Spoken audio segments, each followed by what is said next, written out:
Hi, guys. Welcome back to episode 5 of the Newbes podcast. I'm your host, Samrah Khan. And I am Matthew Blair. And today we have the honor of promoting one of our most giant events here we have at New Beginnings called Say Yes to the Dress.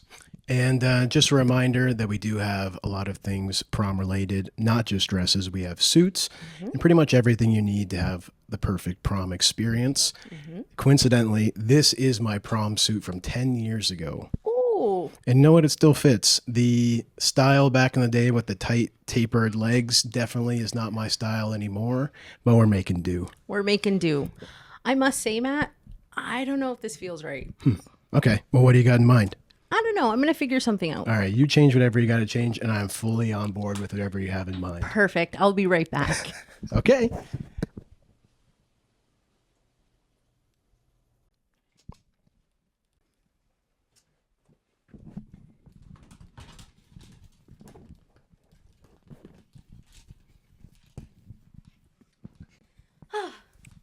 I'm back. This isn't really what I had in mind. No?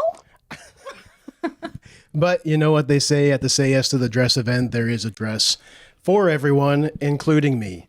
So on March 21st and 22nd at 10:15 Highland, the Say Yes to the Dress event, it will be occurring. Yes, it will. And we got something for everyone. But you know what?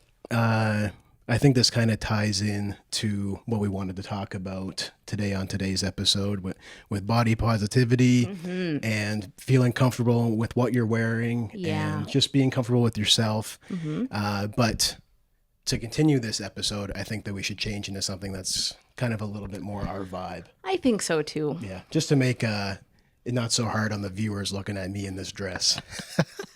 And with that, we'll be right back. One eternity later.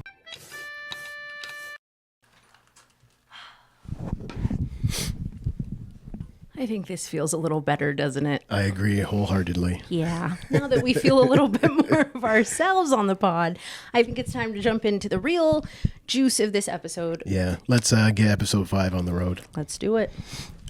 So the whole premise of kicking off this episode was kind of just speaking on what makes you feel the most comfortable. And I wanted to kind of pinpoint that with wearing outfits that we feel most comfortable in. So you kind of want to elaborate on why you chose the outfit that you did? Sure, yeah.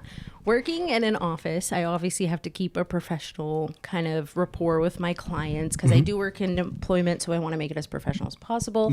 So I started off with your typical black blazer, black dress pants. It got a little boring for me, not gonna lie. I'm usually a very expressive person when it comes to my clothes. So I always like to make sure to incorporate a special pattern or maybe a little flare, a little shape to the outfit. I'll throw on some chunky boots, some cool earrings, and call it just my making own. it your own. Exactly, yeah. How about you? Where do you get your style from? Well, you know what? I don't necessarily sit in an office all day and talk to clients in that aspect. I'm out on the road, so I need something a little bit more comfortable. But at the same time, if I was showing up and picking up my youth clients in a suit and tie, they probably wouldn't be more capable of opening up to me. If I'm dressing maybe a little bit under the business casual, I think that helps me relate more to the youth that I work with. I really like that you acknowledge that and that you're able to do that for your clients because you're so right. No matter who you are, anybody coming up to you in a suit and being like, hey, is kind of a little... Yeah, it's little off-putting for the youth. Yeah. So I just want to make it as comfortable for them as possible. And you know what? I think it has worked in my favor because I've had a very easy time kind of interacting with my youth and having them opening up. And if I got to wear a Green Bay Packers jersey every now and again, I'm not going to complain about it. So No, I can't see you complaining about wearing a Packers jersey at all. But that's so important because I feel like working in employment, I have a lot of clients who come in and they're just like, I don't want to conform to suit and I don't want to wear dress pants every day because who has the time to iron dress pants every day? I just throw them in the dryer and hope for the best. You know what I mean? Sometimes you got to do what you got to do. And I think Matt, you're a good example for being professional, but still being you. Yeah. I don't wear this all the time, but you know what? Today was a special occasion. So, so kind of staying on topic with how we now dress. Did you always have the confidence in dressing like the way that you do now, or is this kind of just how you've always dressed? Because I know from my own perspective, I definitely didn't have the confidence growing up in like my youth and adulthood to dress the way that I do now. I kept it very basic, and that was very large due in part to like having a lot of body insecurities and a lack of body positivity in my life. So did you kind of like, just leading up to that question, did you always dress the way that you do, or? I think what you just mentioned now, like the lack of body positivity, Yeah. I think in a weird way, that's what forced me to dress better. Oh. Because I was almost compensating for what I felt was a lack of confidence with just wearing like a basic t-shirt and jeans. I almost felt like I had to do more. But I also had the passion for the fashion and the style and what was trendy too. Yeah, so putting those two together kind of worked out in my favor. It worked out for you. Thankfully. I didn't kind of really get into the fashion world and start to understand like how to put outfits together until I was like well into my 20s, and I shout out my friends for that. But yeah, I think like the mix of that, and then as I got older, I stopped caring more because I was so focused on other things. Right. But then naturally, being an artist, I was somehow drawn to like the funkier t-shirt or the funkier pants. Yeah. And then you have a funky pants and a funky t-shirt, and one day you just put them on together, and then you go out in public, And then you just got all the funk. and you got all the funk. And then everyone's like, oh, cool outfit. And I'm like, oh, thank you. Yeah. But like, it's something that does come naturally to me. I really do like fashion. So I definitely want to keep it lively in my professional wear. I don't think I'd ever let a blazer steal my shine. No. Ever. But I know in March being Body Positivity Month, Yes. I think that the youth and just the viewers and the listeners tuning in would resonate more if we kind of gave them examples of some of the insecurities that we kind of faced as we were coming into adulthood. 100%. And still to this day, maybe, right? And that's some of the things that like only someone who faced a lot of like weight fluctuation and kind of were like labeled as like the chunky kid would really understand is it never leaves. It never really does. You leave always have it in your back pocket. You're always keeping it in consideration when you're getting dressed. Yeah. Even if you end up looking like Arnold Schwarzenegger, like you still, there's always, when you look in the mirror, it's never really the same.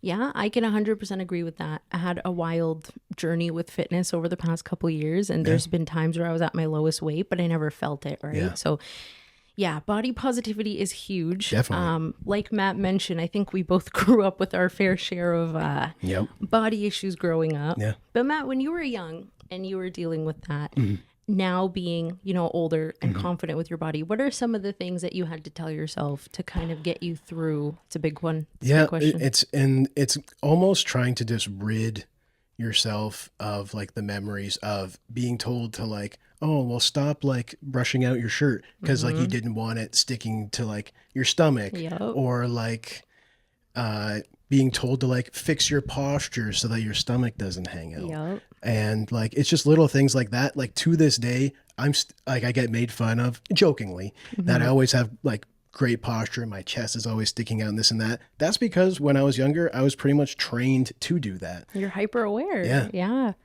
And that you're so right. There's little things, right? Even like I always do the sweater thing. Like if I'm sitting, like I'm always, you know what I mean? Like being aware of what I'm looking like. And I think being a female in, today's society, a lot of female bodies online are not like everyone knows this. It's like it's no secret. It's no secret. Yeah. Of course, there's gymfluencers and like they work really, really hard to get that body, but a lot of them don't look like that in reality. It's all posing, lighting, this is that. So natural girls growing up and looking at that as something is honestly terrifying to me. When I was young, the whole trend was being skinny, right? Then I got older and the whole trend was being curvy. And it's like my brain literally it's just went like from, what am I supposed to do to adhere to the stereotypes of going on right now and what's hip and what's trendy, and some people just don't have the ability to have those healthy weight fluctuations to go from curvy to super skinny. And it's just such an unrealistic standard. And even that ties into diet culture. Then you're messing with what you're eating and how often you're moving. And it's great. It's great to be healthy. It's great to work out. Physical activity is one of our needs for sure. Definitely.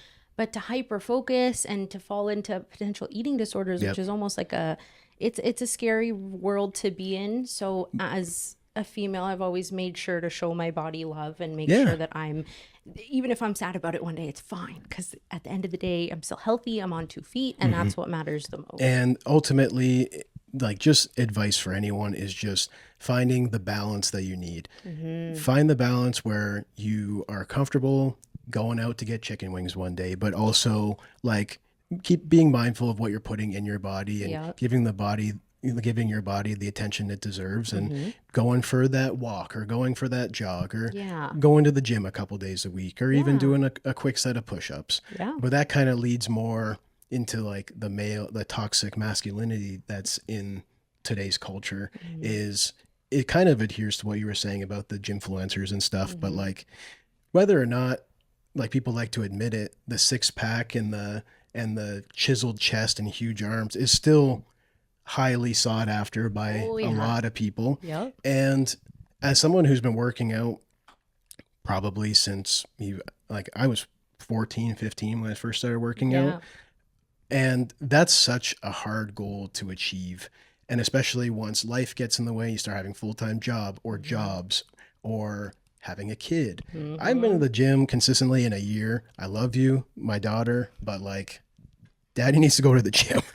But one day, give it 10 more years. It'll be good. Slowly I'm getting back into a routine. But like and that has actually kind of like played mind tricks like with me. I'm not in the gym like I used to be 3-4 times a week. And then even though my weight hasn't really fluctuated all that much, I feel like less of a man, and all of these things that you just hide internally, even though because you're not at the gym and showing everyone else that you're at the gym, taking that picture of the gym once you're done, because everyone does it, because everyone needs that recognition that hey, that guy went to the gym today. 100%. You're so right. And at the end of the day, it's not necessary, and you can be healthy and never step foot in the gym, but there's that reputation and that stereotype that you just need to be eating dumbbells all day, every day in order to be the best man that you can be. Yeah. I can definitely see in the male community how that is a huge thing. Yeah, definitely. Because girls, it's opposite, right? Like we want to be tiny and whatever, if that's your goal. And for men, it's just like big as big man. As you can get. As big as you can get, like big man. Yeah. And that's fine. But like you said, you can still, I really like what you said. You said you can still be healthy without, being like beefy and jacked. Like that doesn't necessarily mean health. Going for that walk doesn't mean you come back in the mirror and you look and go, how skinny have I gotten? Or how bigger has my butt gotten? No, it means, is my breathing okay? Yeah. Can I breathe okay? Do I feel hungry again enough? My metabolism is good to eat 3 meals a day like my body needs to function properly. Yeah. There's just so much that goes into it, that the part of health that's not your typical gym culture. Yeah. So we asked you guys to send us questions, and we got a few here that Matt and I want to answer on camera for you guys so we can have a little chat with you guys. And just a disclaimer, we haven't seen these yet. They were put together by Zeina. So we are happy that we actually got some submissions in. Yeah. Thank you guys for sending those in, by the way. And the more the merrier. Mm-hmm. So if something in this episode resonates with you and you want to send one in, or any other episode upcoming, feel free. You can email them to her. We'll put some of our information in order for you to do that kind of at the end of the episode. And let's get into these, shall we? Let's do it. I'm so excited. All right. You get to pick one and I pick one. Let's grab one. Should I start this off? Yeah. Let's see. Dear Newbes, I have been catching myself comparing myself to other girls on social media, and I often feel very bad about myself and my body. What advice would you give me? Well, we actually just touched on that, I think, a little earlier in the episode. But I think this one you can take right to start, and then I'll kind of add on to it. Sure, yeah. I think, like I said earlier, comparing yourself to social media is never a good idea. Yeah. Personally, I am a big advocate for taking breaks on social media. Yeah. I got rid of my Instagram for at least 2 years solely because I was dealing with so much just hard negative energy on myself. So I feel you, girl. I totally get it. I would say definitely take a break from the social media, focus on eating whole good foods that are good for you, drinking a lot of water, and moving at least twice a week, surrounding yourself with good people. Just the little things like Samrah mentioned, but also like making sure that you're taking care of yourself mentally as well. If you're constantly comparing yourself to someone like that, then there is like, it'll weigh on you mentally, and that's just not something that we want you to go through. And once you've kind of come to love yourself as you are, then you won't care what other people say about you on social media, and you'll be more than comfortable to post your own pictures. And you never know, there could be someone who's comparing themselves to you. So as long as that like you're comfortable with who you are and people can see that you love yourself, then that's all that matters. All right, let me get into this one. Let's see what it says.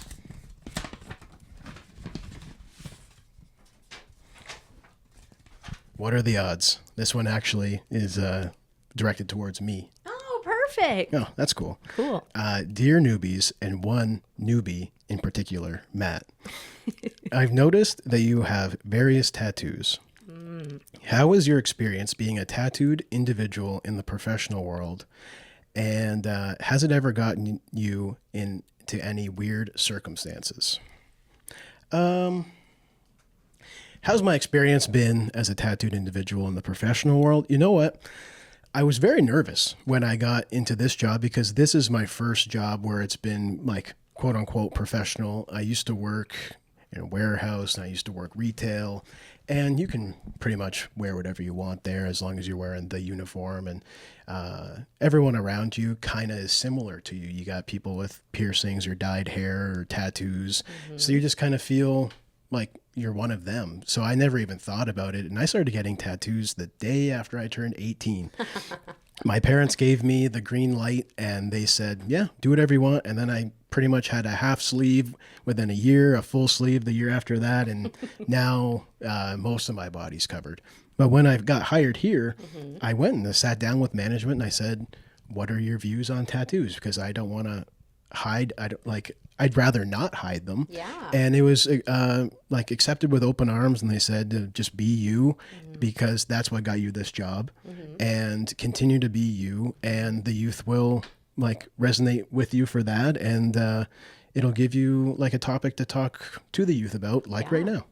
100%. Tattoos are a form of art. Yeah. And you've mentioned how some of your tattoos obviously mean a lot to you. Definitely. Almost all of them. Like you said, it's either an artist or it's a piece of art that means something to you. Yeah. And yeah, I'm glad that you can openly express that in the workplace. And Me like too. you said, so many clients also, and so many viewers also view tattoos as so meaningful. Definitely. So being able to relate is awesome. That's really good. And shout out New Beginnings for letting me be a tattooed professional.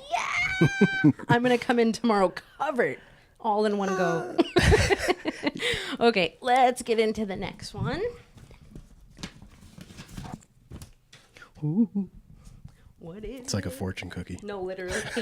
Oh my God. No, I'm kidding. Dear newbies, I struggle with my mental health and I am in desperate need of a job. Will having my own personal struggles prevent me from getting hired somewhere? Oh, it's like you guys knew who these were going to, because I work in employment. That's my specialty here. When it comes to mental health in your work, I'm not going to lie, your mental well-being outside of work does eventually translate into work. So you want to make sure that you're taking care of yourself and you're sound before you commit to giving somebody anything else. Whether that's work, friendships, relationships, whatever, you want to put yourself first. And that's not to say if you struggle with mental health, you can't get a job. Because there are various like individuals who have very great jobs that struggle with their mental health, but they take the time to seek professional help outside of work. They have a coworker or two that they really rely on. I know Samrah and I bounce stuff off each other all the time when we're struggling, and seeking that one individual or two at work is always a good idea too. Yeah, 100%. I mean, I just saw a presentation yesterday where the girl was basically dealing with fainting spells, and mental health is considered an illness and fainting spells is an illness, and they both should be treated equally. But she found working in an office was like good for her because she could sit at the desk, she could eat her snacks, she could drink her water. So you just got to find a space that fits for you. Definitely. If social anxiety is one of your mental health issues, then find something where you're not around a big staff all the time. It's more lonesome working. There's always something to accommodate you, and that'll help you eventually hopefully get over any mental health that you're dealing with at that current time. Yeah. And maybe they can come see you and you can help them with that. Hey, you never know. Yeah. Let me get one of these. Book an appointment. I love that I'm just dropping them and you're kindly putting them back on. It's fine. Two personalities. Two different people. Dear newbies, I have my very first job interview coming up, and I'm not sure what to wear. What advice do you have for someone trying to make a good first impression at this interview? I know I work in employment. I mean, like, we clearly have listeners that are watching this because you have mentioned that you're in employment in a couple of times, like a couple episodes. So we do have people that are paying attention, and that's always cool. That's really cool. But you're also very good at interviews. So I feel like you could even answer this one really well. The only advice that I have for this individual and then anyone else that kind of has a similar question is just dress for the job that you're applying for. If you're applying for an office job, dress in business casual. If you're applying for something that's a little more formal, you might have to put on a suit and tie, even if it's not your forte. Just a side note, New Beginnings does always have suits readily available if you do need a job, suit for a job interview. So just a small plug there. But if you're applying for retail and it's like a cool, let's say, skate shop or something like that, they're probably not going to hire you if you're wearing a button up and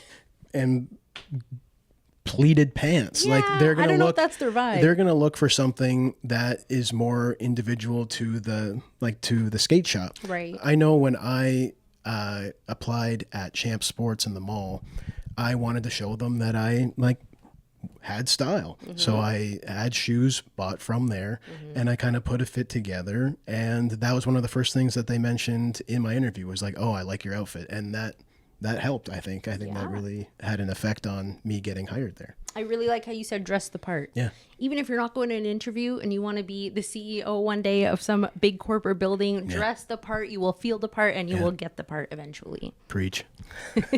You can have the last one. Okay, or sure. we can share it. You want to share it? Yeah, let's do it. Let's share it. Oh, it's a long one. Okay. Sure you're going to be able to read all that? Dear newbies, I have found myself in a little bit of a weird situation. I realize most of the people in my life that I consider a friend I don't see very often.